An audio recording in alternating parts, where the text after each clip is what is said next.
Okay, we will actually get to our Reddit question of the week. All right, what do we got? This is actually, it's not from Reddit, so maybe it's wrong to call it the Reddit question of the week. It's just maybe just the question of the week, yeah. This comes from Twitter, actually. Okay. Fan submitted on Twitter. Shout out to Bernie Nation. They asked about that pre-draft workout you had with Miami. Okay. So the legend is that... Not a legend, but go ahead. It isn't a legend. The story is... The story goes. Fine. Go ahead. The story is that Chet Kammerer, correct. coach, called Spo after your workout, said it was one of the best shooting exhibitions he's ever seen. The quote, I believe, is, I don't know if he's good enough. I don't know if he'll develop, but as far as shooting, that part is really unique. He has a great work ethic. He's also 6'8". So I assume Spo gets that phone call and he's like, okay, yeah, that's appealing. But what do you remember about that workout? Sure. I'll paint a picture. Do it, please. So I finished up my time at the University of Michigan. Go Blue. Go Blue, of course. And I went out to do my pre-draft in Los Angeles. It's where my agency is based out of. Honestly, at that point, I was kind of on the fringe between signing with like an agent that had NBA guys and an overseas agent. I was kind of back and forth. And actually, my mother, shout out her, now getting her second shout out on this episode. She was like, what are we talking about? This isn't even a decision here. Like we're betting on yourself and doubling down, as my guy advice. Philly Cheese would say, or Fred VanVleet, either one. So I decided to sign with my agent, Jason Gluchon, who's, once again, since we're doing shout out to him. That's his second shout out. Yeah, so I was out in LA. Carson City actually is where I was training at Exos.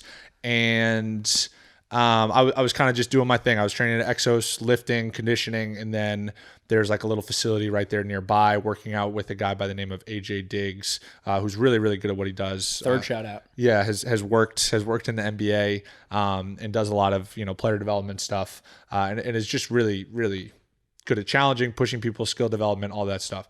So I basically kind of had this routine, and as like the team workouts were gearing up, I was in a situation where both my agent and I just agreed, like, let's just take every workout possible, right? Like, because it was part of, there's a blessing and a curse of playing at a place like Michigan. Overwhelmingly a blessing, But when you're playing at like a big university like that, you're playing on national television a lot, you're getting viewed a lot. And I think that a lot of scouts, a lot of front offices kind of felt that they already kind of had an understanding of what I was. Right, like, oh, we've seen Duncan. We know what Duncan is. He could shoot. He's 6'8". He's got some intriguing, components to his game. But, insert all the negatives. What were they? Let's rattle them. Oh, no, this gosh. will be fun. I mean, I averaged like 8 points a game. Yep, mental midget. Mental midget. Can't move laterally. Can't move laterally at all. Does he have a position? Can he guard anybody? No, can't read. Yeah, all that stuff. So anyways, with that being said, it was very clear that we were going to take every workout possible. So actually my first workout was not one where I was traveling, but it was Chet Kammerer is based in LA and he works for the Heat. It's like a legendary Heat front office scout. I think he's the head of player personnel. I'm not sure of his exactly title, but he's very, very high up there and very well respected and trusted and had an incredible track record. So he lives like 15 minutes away from where I'm working out every day. So it basically, I don't think it was like a favor, but it was basically like, look, you have a scout that lives 15 minutes away. I think the Heat had some like general interest.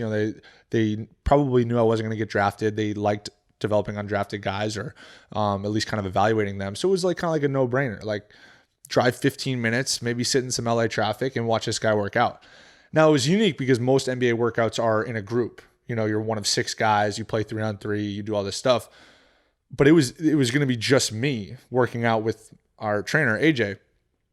And as a result, you see a lot of this stuff on like YouTube or whatever, like pro days, right? Where it's like clutch pro day. And these guys are, they shoot spots, they shoot jumpers, they do some like crazy dunks. And it's like, all right, what are you actually really going to be able to take away from a 1-on-0 workout where guys are just doing everything within their strengths? Okay, you can maybe like get a little bit better read on their form or do this or that, or like see how explosive of an athlete they are in person, all this stuff. Just real quick, the best example of that is Zach LaVine. It is absurd. But the thing is that a lot of times like that will actually move the needle. I mean, that guy's going between the legs from the free throw line. Joel Embiid has another crazy one. He's working out in that tiny gym in Santa Monica. And it just looks like he's on a Fisher Price hoop. Yeah, right. And it's like, how is this guy not going to be a top 30 pick? Are you saying, but for you though, it's probably not the same? Well, certainly not the same effect. But additionally, like, I can't, if I just like show up and do that, it's not really, there's nothing like really impressive about, like, you know what I mean? Like nothing's going to get like really taken away. So we had discussed, AJ and myself and my agent, like, no, like AJ's basically going to kill you in this workout. Like you're going to, like I was running the Celtic Drill, which is like 3 minutes. So I ran the Celtic Drill to start. I ran the Celtic Drill halfway through my workout. And then I ran the Celtic Drill again at the end of my workout. Can you break down what that drill is? It's just 3 minutes, full length of the court, as many touches as you can get in 3 minutes. Which is brutal. I mean, it's just sprinting for 3 minutes straight. But the whole thing was like, we're going to show this guy, one, that you're working your ass off. Two, that you're not just like a catch and shoot guy. Because, you know, and then once we got to the actual shooting, I was like running off of stuff and sprinting. And there were other guys there. So like, you know, guys were quote unquote guarding me. But, you know, just like more like game shots, sprinting, after conditioning, shooting spots. So not just like shooting spots fresh. And then the interesting part was like Aaron Holiday was actually working out with AJ as well.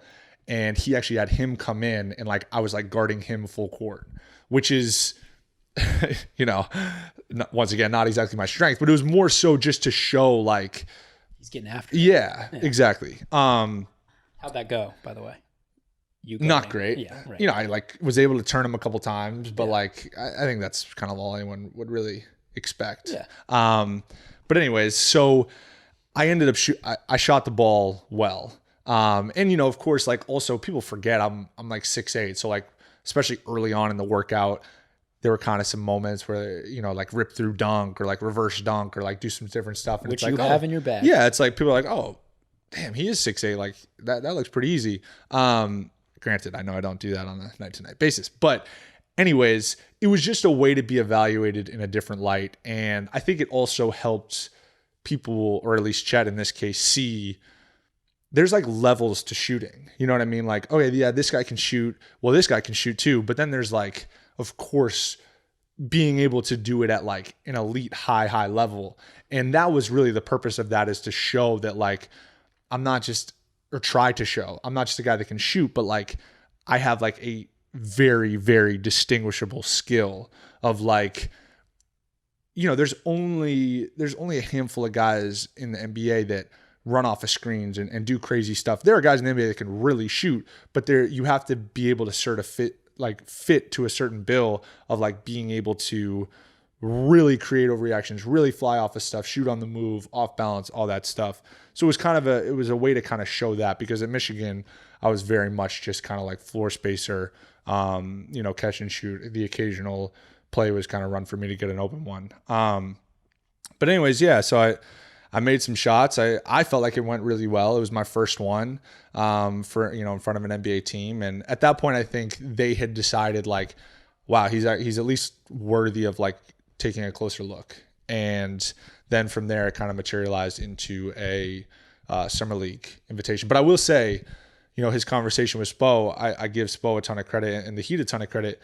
They were the only team to call me prior to the draft. Spo, was the only head coach to call me prior to the draft and just say like, hey, you know, we're really interested. We don't have a pick, but you know, if you're around for summer league as an undrafted free agent, you know, we'd love to have you at least play with us for summer league. And that was kind of all I needed to hear. I felt like that was a sign that, you know, they had some interest, and, you know, guys had gone to Miami and been successful, tall guys that can shoot and space the floor. So I felt like I kind of had a mold to fit into as well. How many workouts did you end up doing that summer? Because that was your first one. Yeah, so I ended up doing like 14, in like For 14 different teams? 14. Well, I did a couple teams twice just because like I said, I was willing to take any and every invitation. So like if a guy dropped out and it was like, yeah, you're in LA, but like we need you in Boston tomorrow because so-and-so dropped out. I was like, I'm getting on a plane to Boston. Like it was going to be no matter what, I was going to do all my workouts and just try to be seen in a different light.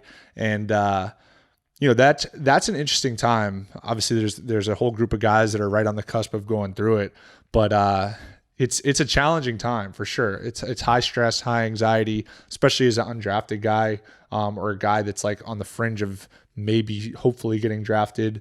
There's a lot of like kind of nerves and anxiety that goes into that because you're on the cusp of realizing your dream. But for me, it was a whirlwind because it was just like, look, we got to take every opportunity that we can get. Whereas like lottery picks and stuff, they pick and choose. It's like, I don't want to work out there. They only have the 16th pick. Like, I'm not trying to do that. Or like the other side of it is agents will be like, yeah, we just want him to have an individual. Like we don't want him going up against any guys. Cause that's what teams will do. They'll bring in multiple guys and pivot them or position them up against each other. If they have like a late second round pick, it's like, we're interested in like these two guys. Well, let's get them in for a workout. Let's see who like comes out on top. So it can be very like cutthroat in that nature. But to be honest with you, I enjoyed it. And I think that I got better returns just generally because I think I was able to kind of showcase something that a lot of teams didn't necessarily see during my time at Michigan.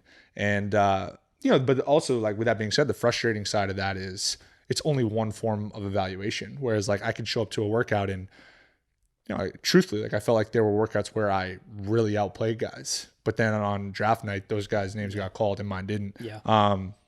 But once again, it kind of always comes back to just, focus on what you can control and running your own race. Last question. So you do 14 workouts over how many days? You're really it's a tight window. I mean, it's like 14 workouts, I think I did two places twice. So I think it was like 14 workouts in 12 different cities over 25, 30 days. It's insane. Yeah. So like you're doing back-to-backs. Like there were a couple of back-to-backs for sure mixed in there where like you usually show up the night before. So like you show up the night before, say for example, in Memphis, you show up on a Friday night, you work out Saturday morning, you do all your interview stuff, you go through all the physical testing, all that stuff. Then you get on a bus, go right to the, like a little like whatever, Sprinter van or whatever, go right to the airport with all the other guys. And then you go to the next city and you get in there and then you wake up the next morning and literally basically do the same thing over and over. But the challenge is like each opportunity is like an entirely blank sheet. That's like the challenge, but also kind of like the beauty is like, if you have a bad workout, it's like, all right, like wipe it clean. Like, all right, we're probably not going to, I'm just naming a random place, but like probably not going to Oklahoma City. Like I just got torched by, I don't know, like Theo Pinson. Did you have, you had some of those? In OKC, like he was killing. So that wasn't just a random example. I mean, yeah, it was like kind of drawn from memory. But it's just like funny, because it was also like you see the same cast of characters, right? Because they try to keep, the team has like a first round pick. They're evaluating all those guys for that pick. But I was very much in like the late second round to undrafted camp. So like I would see the same guys at all the different workouts. And it was funny, like Theo Pinson, Lonzo Trier, who else? Like Trevon Blewett, like guys that I would like play against in college and knew really well. And like, we would just kind of see each other at all the different stops. It was funny. So when that's all over, when the whirlwind's done, draft night's coming up, you don't get drafted, you get that call from Spo beforehand. Yeah. Did you have other summer league options that you strongly considered, or was it sort of Miami through and through? Oh yeah, there were other options for sure.